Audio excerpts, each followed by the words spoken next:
Hello and welcome.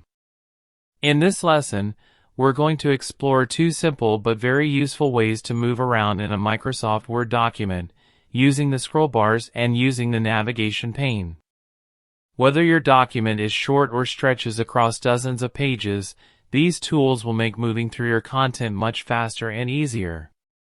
Let's start with the scroll bars, which are the most basic method of navigation. On the right side of your Word window, you'll see the vertical scroll bar.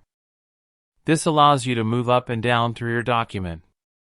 You can click and drag the slider to jump quickly between sections, or click above and below the slider to move one screen at a time.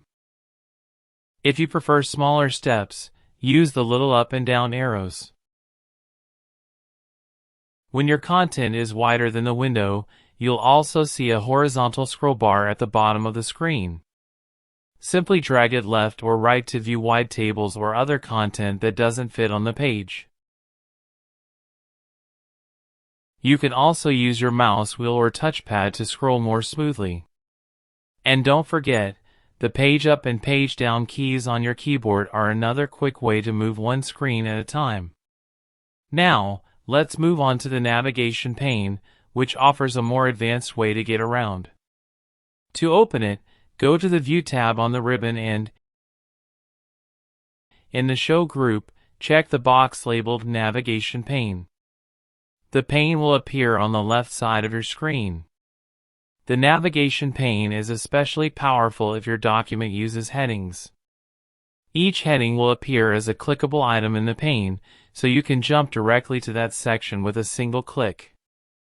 At the top, you'll also find a search box.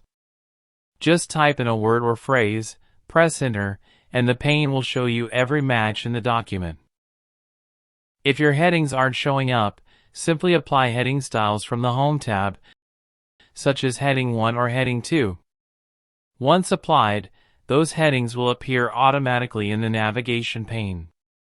Here's a quick tip: use the navigation pane for big jumps across your document, and then use the scroll bar for finer adjustments.